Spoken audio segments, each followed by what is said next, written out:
नमस्कार, मैं अमित। दूसरी ओर इस विशेष भाग में आप सभी का मैं स्वागत करता हूँ। आज हमारे देश का स्वतंत्रता दिन है। इसका मतलब है कि हम किसी के न किसी के गुलाम रहे होंगे या किसी पारतंत्र में रहे होंगे। तो हमें आप सभी को पता होगा कि हम आर्य, हून, मुगल, तुर्की, पोर्तुगीज़, डच, फ्रेंच, ब्रिटिश यानी अंग्रेज़, उन सभी के पारतंत्र में रहे हैं, उनकी गुलामी में रहे हैं। और उसके बाद में हमारा स्वतंत्रता का आंदोलन चला और हम लोग 1947 में आज़ाद हो गए।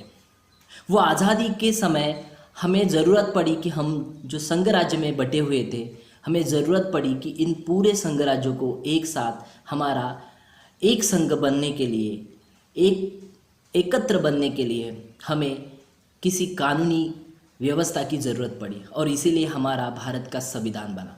और भारत का संविधान 1950 में हमारे पूरे देश में लागू कर दिया गया। तभी से हम इस विश्व में पहचानने लगे कि हम लोकशाही गणतंत्र के एक हिस्सा रहे हैं। हमारा जो देश रहा है ये संघ राज्य से एक संघ बनने की प्रयास में आज तक प्रयास कर रहा है। हम सभी देख रहे होंगे कि हमारी ये पूरी जो व्यवस्था है, इस व्यवस्था में हमारे जो भी संघ राज्य है, जो भी राज्य है, उनकी एक अलग विशेषता रही है, उनकी अलग एक पहचान रही है। और उस ज़माने में जब ये संविधान बनने की शुरुआत हुई थी, उसकी नींव रखी जा रही थी, उस दरमियान इन सभी राज्यों के बारे में सोचा गया। उनकी हर एक की विशेषता, हर एक की स्पेशलिटी कैसे बरकरार रहे, आने वाले कई दिनों तक, आने वाले कई सालों तक कैसे बरकरार रहे। इसीलिए पूरी ध्यान पूर्वक इसे ये पूरे संविधान में लाने के लिए, संविधान में उन्हें स्थापित करने के लिए प्रयास किया गया। लेकिन आज हम लोग देख रहे होंगे कि 74वां ये स्वतंत्रता दिन है और हम लोग आज तक भी क्या सही मायने में आज़ाद है या सही मायने में स्वतंत्र है। अगर हम लोग इसकी परिभाषा देखेंगे, स्वतंत्रता मतलब क्या होती है, तो हम किसी के पारतंत्र में थे, हमारे ऊपर कोई राज कर रहा था, उसके बाद में हम खुद होकर इस पूरी व्यवस्था को चलाने के लिए काबिल हो गए। जब हम लोग आज़ाद हो गए, आज़ादी के बाद हमारे सामने एक स्वतंत्र भारत के नज़रिए से अगर देखेंगे तो हमारे सामने एक अच्छी शिक्षा नीति होनी चाहिए थी, अच्छा आरोग्य के पूरी सुविधा होनी चाहिए थी, सुरक्षा के हर तरह के पहलू जिसे हम कहते हैं वो हमारे हर नागरिक को मिलने चाहिए थे। पर्यावरण के परिप्रेक्ष्य में देखें तो उसके हर तरीके के हमें स्वस्थ हवा या फिर हमारा पर्यावरण है वो एक स्वच्छ और सुंदर होना चाहिए था। हमारी जो मूलभूत सुविधा है वो हर नागरिक तक मिलनी चाहिए थी, यानी छोटे से छोटे, बड़े से बड़े तक। लेकिन हम इसके अलावा हमारी जो स्वतंत्रता है वो अलग तरीके के हम सोचते हैं और फिर हम लोग सिर्फ 15 अगस्त के दिन इसको मनाया जाता है। फिर हमारे स्टेटस पे उसके बहुत सारे बधाइयाँ देने वाले पोस्टर्स और मैसेजेस यहाँ वहाँ फैलते हैं। और उसके बाद में हम लोग अगर देखेंगे हमारे देश की स्थिति तो दलितों को लेके, महिलाओं को लेके, यानी हर व्यक्ति को उसके बाद में मारा पीटा जा रहा है, उनको दबा कुचला जा रहा है, उनकी आवाज़ को दबाया जा रहा है। तो यही सवाल आता है कि इतने सालों बाद क्या हम लोग सही मायने में आज़ाद हुए क्या? और अगर आज़ाद नहीं हुए तो हमें क्या ज़रूरतमंद चीज़ें हमें ज़रूरी है या इस माहौल में? तो मुझे लगता है कि अगर सही मायने में हम लोग देखेंगे तो भारत की संविधान की जो प्रास्ताविकता है उसे हम लोग उद्देशिका कहते हैं, प्रियम्बल कहते हैं, उसमें पूरा निहित किया गया है कि जो बातें हमें स्थापित करनी है या जो बातें हमें चाहिए वो बातें हमें बनी बनाई हुई हमारे जो ये फ्रीडम फाइटर लोग होंगे या फिर हमारे पूर्वज होंगे उन्होंने हमें सौंपी गई है। हम उसे नज़रअंदाज करके हम अलग तरीके का एजेंडा या हम अलग तरीके की नीतियाँ लाने की कोशिश करें। हमें दरअसल चाहिए कि समता, स्वतंत्रता, बंधुता और न्याय, ये जो ये जो मूल्य है, ये मूल्य हमें पूरे सोसाइटी में या हमारे समाज में किस तरीके से स्थापित कर सकते हैं, उसे ऊपर हमें ज़्यादा फोकस किया जाना चाहिए। उसकी जो परिभाषा है वो हम लोग अच्छे तरीके से समझ नहीं पाए हैं।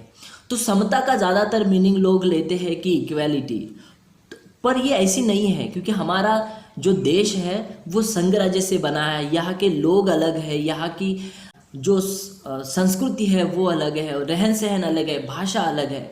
ऐसी विविधता में अगर हम लोग भारत की कल्पना करते हैं तो हमें उन हर एक व्यक्ति के, हर एक तबके के व्यक्ति की जो विशेषता है उसे बरकरार रखनी होगी, और उस विशेषता को हमें ज़्यादा महत्व देना पड़ेगा। तभी हमारी जो यूनिटी है वो एक रहेगी, ना कि कोई सभी के लिए इक्वल एजेंडा या सभी के लिए इक्वल या एक समान नीति अगर लाने की कोशिश करेंगे तो शायद हम एक अलग दिशा की ओर जा रहे हैं, ऐसे सिद्ध होगा।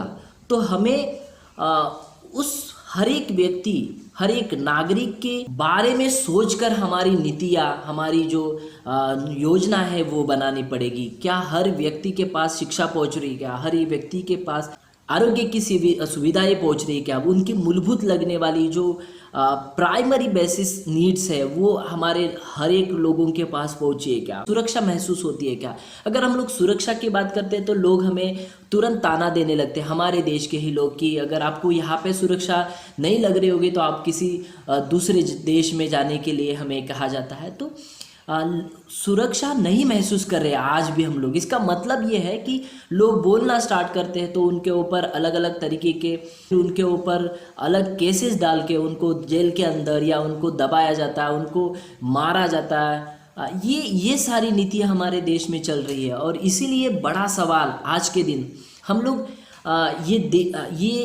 ये जो दिन है आज का हमारे लिए एक बहुत ही महत्वपूर्ण है, बहुत ही खुशी भरा दिन है। लेकिन इस खुशी के दिन में अगर हम लोग बाहर, घर के बाहर जाके देखेंगे तो आप सबसे पहले सवाल आता है कि हम सही में आज़ाद नहीं हैं। हम लोग सही में आज भी आज़ादी की जो उड़ान बोल रहे हैं कि वो भर नहीं रहे हैं। हमारे आज भी पैरों में या पंखों में जंजीरें दबी हुई है, और अगर हम लोग वो तोड़ने की बात करते हैं तो भी हमें एक अलग तरीके का स्टाम्प या फिर ठपका लगाकर हमें बोल दिया जाता है कि आप ऐसे व्यक्ति हो, इस आइडियोलॉजी को मानने वाले हो। तो मुझे लगता है कि स्वतंत्रता की परिभाषा ही लोगों के समझ में नहीं आई। हर व्यक्ति को उसकी गरिमा, हमारे उद्देशिका में बताया कि हर एक व्यक्ति की गरिमा को हम लोग देखना चाहिए, उसकी सम्मान करना चाहिए। क्या सही मायने में हम लोग ये कर पा रहे क्या? तो इसका जवाब है कि नहीं। तो फिर हमें हमारे सामने बड़ा आह्वान है, हमारे सभी के सामने, कि हम लोग इस विविधता को बरकरार रखते हुए हम भारत का एक संपूर्ण भारत की कैसी कल्पना कर सकते हैं। और इसका एकमात्र उपाय है कि हमें ज़्यादातर भारत के संविधान की जो उद्देशिका है उसके अंदर जो मूल्य दिए हुए हैं उसको हमें बहुत अच्छे तरीके से एक लिबरल वे से, एक तार्किक वे से, वैज्ञानिक दृष्टिकोण से उसे देखना पड़ेगा और समझना पड़ेगा। राज करके गए अंग्रेज गए, हाँ, हमारे देश में डच गए, फिर पोर्तुगीज़ गए, ये सभी लोग हमारे ऊपर राज करके गए। लेकिन हम लोग अगर ये आज़ादी का आज के दिन के अगर देखेंगे आपके टीवी पर या आपके हर जगह पर, तो पाकिस्तान से मिली जुली जो फिल्म है वो बताई जा रही है। लाइक जैसे बॉर्डर्स हो, कारगिल हो, उरी हो, ये सारी फिल्म, टैंगो चार्ली है, ये सारी फिल्में दिखाकर हम एक अलग तरीके का माहौल क्रिएट किया जाता है कि हमारा दुश्मन कौन है। तो हम लोग डायरेक्टली बता रहे हैं कि पाकिस्तान हमारा दुश्मन है। हम सभी लोगों को पता होना चाहिए कि हमारा सबसे बड़ा दुश्मन रहा है 150 साल से, जिन्होंने हमारे ऊपर राज किया है, वो है ब्रिटिश। और उस ब्रिटिश यानी जो अमेरिका है या फिर अभी यूरोप के जितने भी देश है, वो देशों के हम मित्र बने हैं। और जो हमारे आसपास के जो देश है उनके साथ हमारे जो संबंध है किसी हद तक अच्छे नहीं हैं।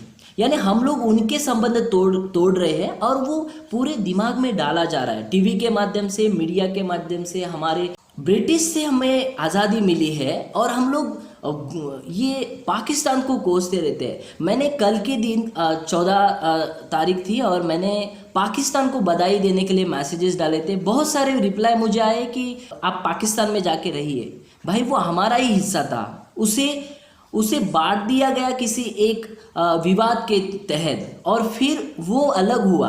उसके जाने या उसके बहुत सारे लोगों को अलग होने की कोई चाहत नहीं थी, वो खुशी खुशी बने नहीं, उनको बनाया गया, उनको डिवाइड किया गया। तो अगर वो हमारा ही हिस्सा है और उसके बाद में 1947 से अगर देखेंगे तो हमारी पूरी जो विचार करने की यानी जो हमारी थॉट प्रोसेस है वो पूरी तरीके से अलग कर दी गई कि हमारा दुश्मन है वो पाकिस्तान ही बताया गया है। हाँ है वहाँ पे जो एक आतंकवाद है या फिर वहाँ की जो एक्सट्रीम चीज़ें होती है जो धर्म से लेके या वो बहुत ही खतरनाक है हमारे देश को या नस्ल को खराब करने के लिए। लेकिन हम उनके तरफ दोस्ती का भी हाथ बढ़ाना चाहिए। हम उनके तरफ नहीं देख रहे हैं, उनको ही हमारा जो व्यवहार है वो ज़्यादा से ज़्यादा हम लोग बुराई तरीके से करने के लिए कोशिश कर रहे हैं।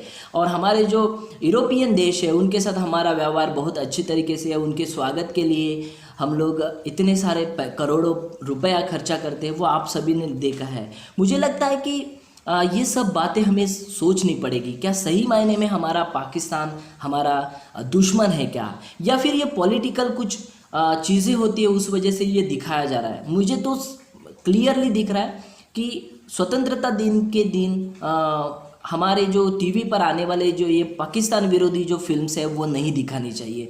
ऐसे फिल्म का हमें निषेध भी करना चाहिए कि उससे क्या हो रहा है कि हमारे जितने भी बच्चे हैं या जितने भी यंग जनरेशन है उसके ऊपर पूरे तरीके से एक मैसेजेस जा रहा है कि हमारा जो दुश्मन है वो ब्रिटिशों से ज़्यादा, यूरोपियन देशों से ज़्यादा हमारे जो शत्रु है वो पाकिस्तान है या फिर हमारे बाजू में बसे हुए जितने भी देश है वो है, ऐसे ही जा रहा है। तो ये सब बातें चल रही है। मैं फिर भी आप सभी लोग इस स्वतंत्रता दिन के बारे में आप सोचेंगे कि क्यों सबसे पहले ये देश गुलाम क्यों बना, उसको आज़ादी कहाँ से मिली, वो आज़ादी के आंदोलन में कौन लोग थे, उनका मकसद था कि उनको किस तरीके की आज़ादी की अपेक्षा थी, वो हमें सबसे पहले देखना होगा। और आज की स्थिति अगर खुलेआम बोलेंगे तो आरएसएस और बीजेपी के बारे में अगर बोलेंगे तो उनकी जो नीतियाँ आ रही है हमारे सामने और खुलेआम हम लोग देख रहे हैं, वो तो उनकी जो नीतियाँ है उनको एक भारत को एक अलग तरीके का बनाने का जो एजेंडा सामने आ रहा है। क्या हमें उस स्वतंत्रता की या उस जैसे भारत बनाने की जो परिकल्पना है वो हमें सबसे पहले समझना पड़ेगा। तभी हम लोग ये हमारे जो संघ राज्य, हमारे जो राज्य है उनको एक साथ बांधकर हमारे जो एक संपूर्ण प्रभुत्व संपन्न जो हम भारत की कल्पना करने की कोशिश कर रहे हैं उसे हम लोग लागू कर पाएंगे, ऐसे मुझे लगता है। फिर एक बार आप इस पूरे बारे में आप सोचेंगे कि हमारे शत्रु कौन है, हमारे दोस्त कौन है, या हमें कौन बहकाया जा रहा है, या हम किस तरीके के आज भी चपेट में आ रहे हैं, ये हमें सोचना पड़ेगा। या आज भी हम लोग स्वतंत्र रूप से विचार कर रहे हैं क्या, ये भी हमें सोचना होगा। अगर ये आप सोच पाएंगे किसी दबाव के, तो ही हम सही मायने में स्वतंत्र है। हमें शिक्षा मिल रही होगी, आरोग्य मिल रहा होगा, सुरक्षा मिल रही होगी, ये सब अगर चीज़ें हमें है तो ही हम लोग स्वतंत्र है। नहीं तो आज भी हम लोग किसी एक विचारधारा की हो या किसी एक पार्टी बोलेंगे उस पार्टी की हम उनके चपेट में आ गए होंगे, ऐसा एक संकेत हमें दिखाई देता है। तो आप सभी लोग आज के दिन मना रहे होंगे हमारा फिज़िकल डिस्टेंसिंग के साथ स्वतंत्रता दिन, आप ऐसे ही मनाइए। मुझे लगता है कि सिर्फ कार्यक्रम करने से, फ्लैग होस्टिंग करने से या कुछ भाषण देने से या लाल किले से दे दो या काले किले से दे दो, उसके कुछ मायने नहीं रखते हैं। आप आपके बाजू में बसे हुए हर एक व्यक्ति को सुरक्षा दे रहे क्या, उनके साथ आपका व्यवहार कैसे हो, आप उनके साथ किस तरीके से व्यवहार करें, भाईचारा आपके दरमियान है या नहीं है, इसी के ऊपर ये देश बना रहेगा। नहीं तो इस देश को अभी भी एक गुलामी की ओर, हमारे ही लोग